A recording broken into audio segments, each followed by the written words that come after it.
નમસ્કાર વિદ્યાર્થી મિત્રો, આપ સૌનું વન ટચ એજ્યુકેશન ચેનલ પર હાર્દિક સ્વાગત છે। તો ગુજરાત સરકારે આ વર્ષે એટલે કે 2024ના વર્ષની અંદર બજેટની અંદર 3 મોટી યોજનાઓ ધોરણ 9 થી 12ની અંદર અભ્યાસ કરતા વિદ્યાર્થીઓ માટે જાહેર કરેલી છે।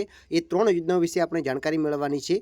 એ પૈકી પહેલી યોજના જે છે એ છે નમો લક્ષ્મી યોજના। તો આ નમો લક્ષ્મી યોજનાની વાત કરવા જઈએ તો ધોરણ 9 થી 12માં ભણતી કન્યાઓ માટે ગુજરાત સરકાર 50,000 રૂપિયાની આર્થિક સહાયની મદદ કરશે। તો આપણે વિગતવાર જાણીએ કે નમો લક્ષ્મી યોજના શું છે। તો કે નમો લક્ષ્મી યોજના એ ગુજરાત સરકાર દ્વારા 1250 કરોડની બજેટની અંદર જોગવાઈ કરવામાં આવી છે અને ગુજરાતની અંદર જે કન્યાઓ ભણે છે જે કન્યાઓનું ધોરણ 8 પછી ધોરણ 9ની અંદર નામાંકન થાય અને 9 થી 12ની અંદર પણ 100% નામાંકન થાય અને કન્યા કેળવણીને પ્રોત્સાહન મળે એ માટે ગુજરાત સરકારે નમો લક્ષ્મી યોજના જાહેર કરેલી છે।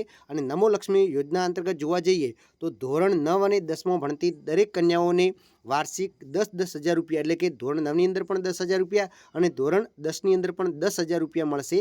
જ્યારે ધોરણ 11 અને 12માં ભણતી કન્યાઓને વાર્ષિક 15,000 રૂપિયા એટલે કે ધોરણ 11માં 15,000 રૂપિયા અને ધોરણ 12માં પણ 15,000 રૂપિયા મળશે। અને ધોરણ 12ના અંતે એટલે કે ધોરણ 9 થી 12ના અંતે 50,000 રૂપિયા જેટલી આર્થિક સહાય મળશે। આનો ઓફિશિયલ પરિપત્ર પણ ટૂંક સમયની અંદર જાહેર કરાશે, ત્યારે પણ તમને વિગતવાર એની જાણકારી આપણી ચેનલ ઉપર આપવામાં આવશે।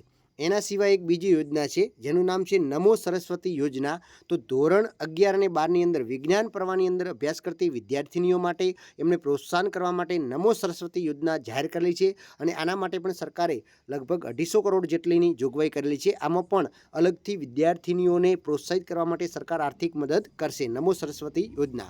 એના સિવાય દરેક વિદ્યાર્થીઓ માટે છે, જે કન્યાઓ અને વિદ્યાર્થીઓ માટે છે, કન્યાઓ માટે છે અને છોકરાઓ માટે પણ છે, ટ્રાન્સપોર્ટ વાહન સુવિધા એટલે કે હવે ધોરણ 9 થી 12ની અંદર અભ્યાસ કરતા વિદ્યાર્થીઓની શાળામાં અપડાઉન કરવા માટેની વ્યવસ્થા સરકાર દ્વારા કરવામાં આવશે। એમને ટ્રાન્સપોર્ટની સુવિધા, વાહન સુવિધા પણ આપવામાં આવશે। જે રીતે પ્રાથમિક શાળાની અંદર સુવિધા આપવામાં આવે છે એવી સુવિધા હવે ધોરણ 9 થી 12ની અંદર ગ્રાન્ટેડ અને સરકારી માધ્યમિક શાળાઓની અંદર અભ્યાસ કરતા વિદ્યાર્થીઓને પણ આપવામાં આવશે। તો આ 3 મોટા યોજનાઓ સરકાર દ્વારા મૂકવામાં આવી છે, એ તમારી સમક્ષ મેં જાણકારી આપી છે।